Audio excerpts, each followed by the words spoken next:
नमस्कार दोस्तों, मेरा नाम है प्रदीप चौहान। दोस्तों, कहते हैं ना, समय कैसे घूम के फिर वही अपनी सच्चाई खुद सामने ला के रख देता है। बहुत बार ऐसा होता है कि वक्त आईना बनकर आपके सामने खड़ा हो जाता है और यही वक्त अब बीजेपी के लिए या मोदी शाह सरकार के लिए है कि जब वक्त आईना बन के उनके सामने खड़ा हो गया है।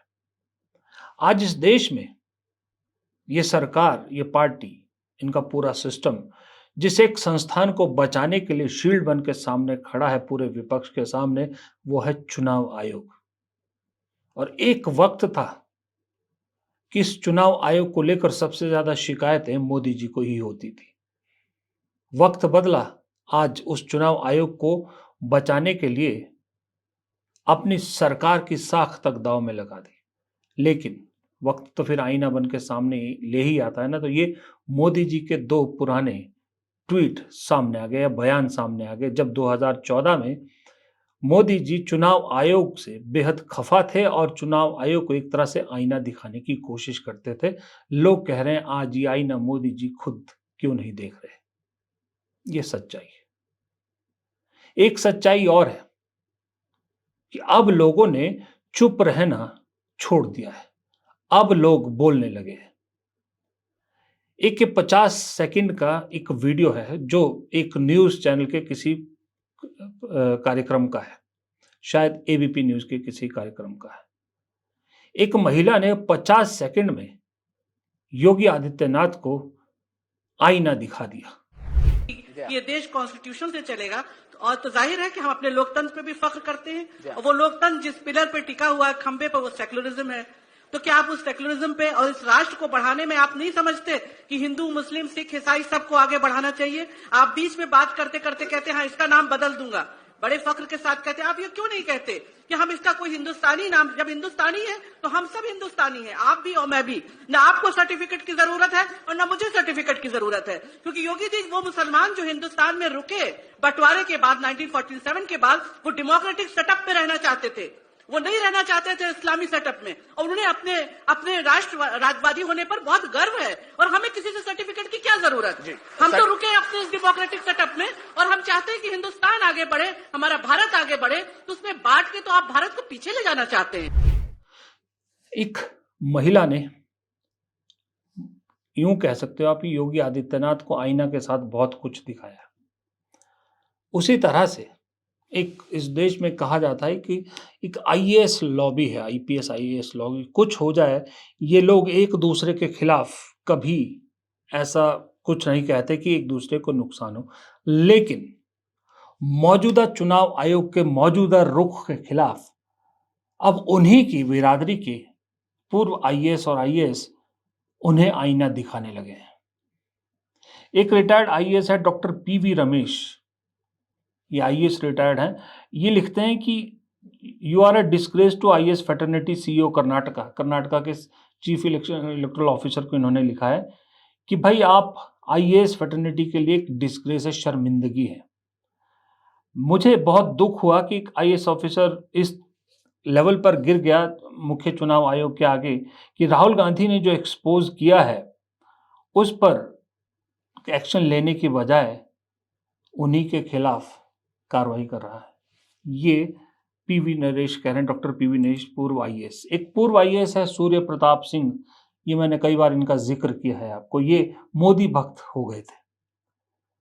इन्हें भी अब अपने ही फेलो आईएएस पर सवाल उठाने में अब दिक्कत नहीं है। लिखते हैं शपथ पत्र नहीं तो जांच नहीं, तो एफआईआर पर भी जांच बंद करें। पीएम सीएम या मंत्रियों को भेजी हजारों शिकायतें भी रद्दी में फेंक दे। ईसीआई वीईपी नियम की आड़ में एक ऐसा बेहुदा कुतर्क है, यही चला तो लोकतंत्र नहीं बस उसकी लाश बचेगी। आईएएस भी अब चुनाव आयोग के खिलाफ खुल के बोलने लगे, आईना दिखाने लगे। इसी आईना दिखाने की कैटेगरी में एक और नाम आता है, संघ प्रमुख मोहन भागवत। उन्होंने भी मोदी सरकार को आईना दिखाया कि कैसे इस देश में बातें होती है नंबर 3 की इकोनॉमी बनने की, लेकिन जो बुनियादी हक है एक जनता के जो बुनियादी हक होते हैं, शिक्षा और स्वास्थ्य, वो मिलना इस देश की जनता को दूभर हो गया है। स्वास्थ्य और शिक्षा ये दो विषय ऐसे हैं आज के समय में ये बहुत बड़ी आवश्यकता बन गई है समाज की, सारी दुनिया में। क्योंकि ज्ञान का युग कहते हैं तो शिक्षा आवश्यक है, और ज्ञान प्राप्त करना है तो साधन तो उसका शरीर ही है। स्वस्थ शरीर सब कुछ कर सकता है, अस्वस्थ शरीर कुछ भी नहीं कर सकता, केवल इच्छा कर सकता है। इसलिए स्वास्थ्य भी आवश्यक है। तो हम देखते हैं कि इसके लिए आदमी अपना घर बेच देगा, लेकिन अच्छी शिक्षा में अपने लड़कों को भेजेगा। अपना घर बेच देगा, लेकिन अच्छी जगह अपनी चिकित्सा हो, इसका प्रबंध करेगा।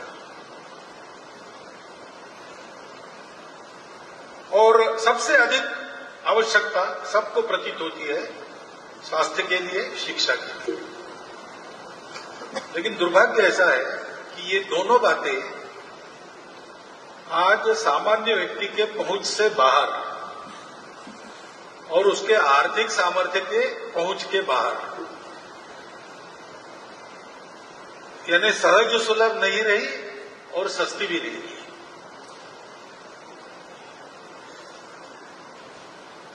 तो क्या विद्यालय वगैरह कम है?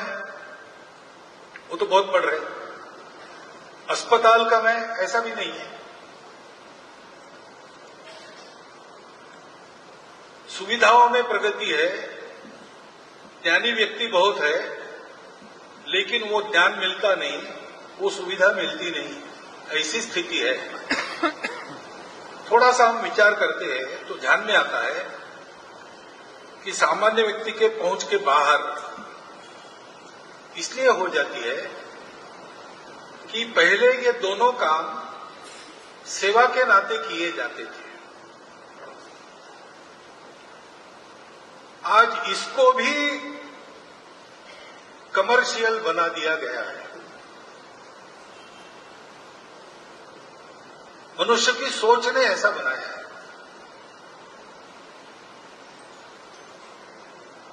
तो एक बार मैंने एक मंत्री जी का विधान सुना कुछ वर्ष पहले कि शिक्षा, भारत की शिक्षा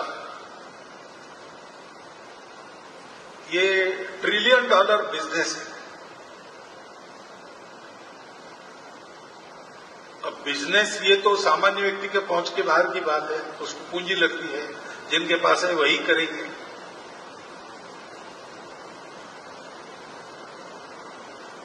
पहले ही शिक्षा देना अपना कर्तव्य मानते थे। जो छात्र आया वो ज्ञानवान होना ये शिक्षक की जिम्मेवारी मानी जाती थी। ये आईना सरकार को दिखाया है। इस आईने में सब चीजें साफ साफ दिख रही हैं। वो महिला का आईना हो, चाहे मोहन भागवत का आईना हो, चाहे पूर्व आईएएस का आईना हो, या जो विपक्ष आईना दिखा रहा, आईने पे चढ़ी धूल को साफ कर रहा है और इस देश की जनता को आईना दिखा रहा है कि आपके वोट का क्या किया जा रहा है।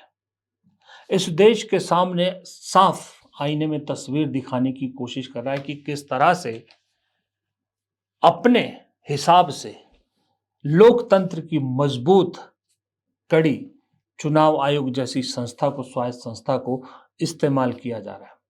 किस तरह से इस देश की शैक्षणिक संस्थानों का संघीकरण हो गया है। किस तरह से इस देश की जांच एजेंसियों का सरकारीकरण हो गया। किस तरह से इस देश की स्वायत्त संस्था चुनाव आयोग, यहां तक कि बहुत सारी न्यायपालिकाओं का भी सरकारीकरण हो गया है। ये काम विपक्ष बखूबी कर रहा है। इसके लिए विपक्ष को शाबाशी मिलनी चाहिए। हालांकि आइडियली विपक्ष के साथ इस आवाज में एक और आवाज मिलनी चाहिए थी, वो आवाज मीडिया की होती है, लेकिन मीडिया तो खुद उस आईने को दफन करने में जुटा रहता है और एक झूठा आईना आपके सामने रखता है, लेकिन वो आईना भी धीरे धीरे टूट रहा है। क्योंकि जैसा मैंने कल शाम के वीडियो में भी कहा था कि राहुल गांधी की एक छोटी सी कोशिश एक चिंगारी का काम कर गई। उनकी एक कोशिश धीरे धीरे जन आंदोलन का रूप लेती जा रही है और ये जन आंदोलन अब छोटा नहीं होने वाला है, ये बड़ा होगा। ये पॉलिटिकल आंदोलन है, नो डाउट। सभी पॉलिटिकल पार्टियां विपक्ष की एकजुट हो गई है, नो डाउट। अब आप इसमें धीरे धीरे छात्रों का रोष, जो आपने कई राज्यों में देखा है, पेपर लीक होने से रिलेटेड या बेरोजगारी से रिलेटेड, वो मिलेगा। फिर आपको रोष मिलेगा जो हमारी सेना का प्राइवेटीकरण एक तरह से हो गया है, जो फौज की नौकरी को एक पार्ट टाइम जॉब तक बना के छोड़ दिया वो। फिर इस देश की महिला खिलाड़ियों के साथ जो कुछ हुआ और उसका कोई नतीजा नहीं निकला वो। फिर इस देश में जिस तरह से एक धर्म विशेष को निशाना बनाया जाता है वो। फिर इस देश में किस तरह से कांवड़ के नाम पर गुंडागर्दी को पूरा प्रोत्साहन मिलता है, उससे दुखी लोगों का रोष। फिर इस देश में कैसे सोशल मीडिया इन्फ्लुएंसर के नाम पर सरकार गुंडा तत्वों को बढ़ावा देती है, उनके खिलाफ उठती आवाजें। ये सब जब इस पॉलिटिकल आंदोलन के साथ मिलेंगी तो ये जन आंदोलन छोटा मोटा आंदोलन नहीं है, इस देश की आजादी के बाद के इतिहास में सबसे बड़ा आंदोलन बन जाएगा। आपको अंदाजा इसी चीज से मिल जाएगा कि ये चिंगारी न सिर्फ कांग्रेस को, न सिर्फ इंडिया गठबंधन को, बल्कि ऐसे लोगों को भी साथ ले आई है जिसकी बेशक कांग्रेस या दूसरों से नहीं पटती हो, लेकिन इस मुद्दे पर साथ हैं। चाहे वो अरविंद केजरीवाल की आम आदमी पार्टी हो, चाहे वो असदुद्दीन ओवैसी की एआईएमआईएम पार्टी हो, यहाँ तक कि बिहार में प्रशांत किशोर भी राहुल गांधी के मुद्दे के साथ खड़े दिखते हैं।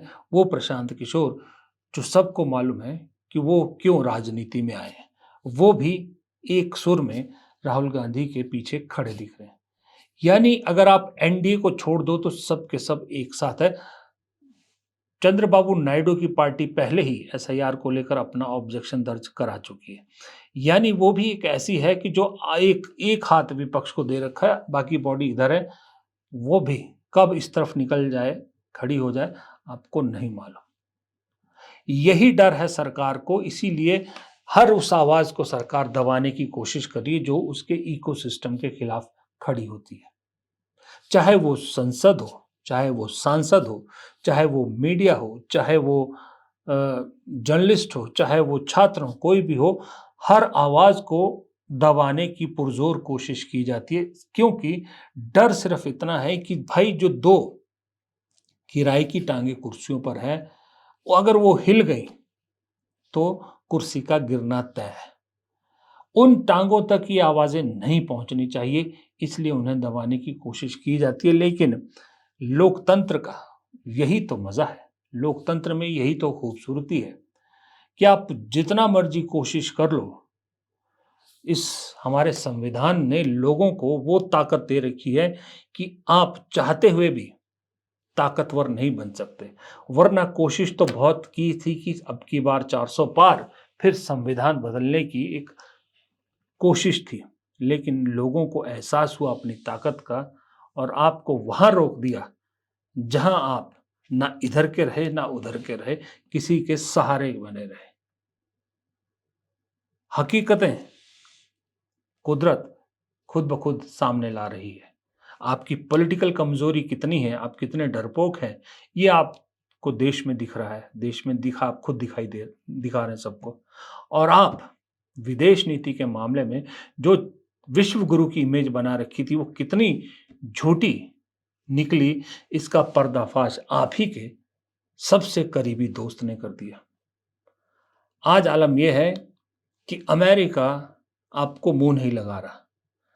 आप अब चीन की तरफ दोस्ती बढ़ाने की कोशिश करें तो लोग सवाल ये पूछ रहे हैं कि भाई आप चीन को दोस्त बनाने की कोशिश करें, चीन तो वही है ना जिसने 2 महीने पहले पाकिस्तान की तरफ से आपके खिलाफ खड़ा था। पाकिस्तान ने जो भी नुकसान किया वो चीन की मदद से किया, टेक्नोलॉजी उनकी, सब कुछ उनका सिस्टम, उनका सब कुछ कम्युनिकेशन सिस्टम वगैरह सब कुछ उनका। तो जो चीन अभी 2 महीने पहले आपके सामने, आपके दुश्मन के पीठ के पीछे खड़ा था, सपोर्ट कर रहा था, अब आप अचानक से उसकी दोस्ती को लालायित हो गए हैं। और जिसके लिए जाके आपने नारे लगाए थे बाकायदा अब की बार ट्रंप सरकार, उस दोस्त को इतने जल्दी दुश्मन मान बैठे हैं।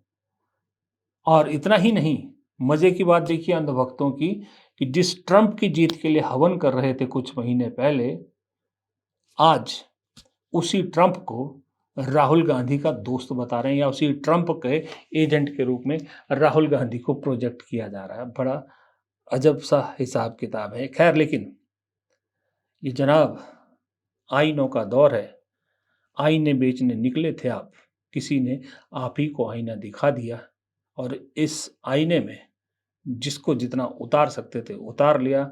अब सबको सच का आईना दिख रहा है। फिलहाल इस वीडियो में इतना ही।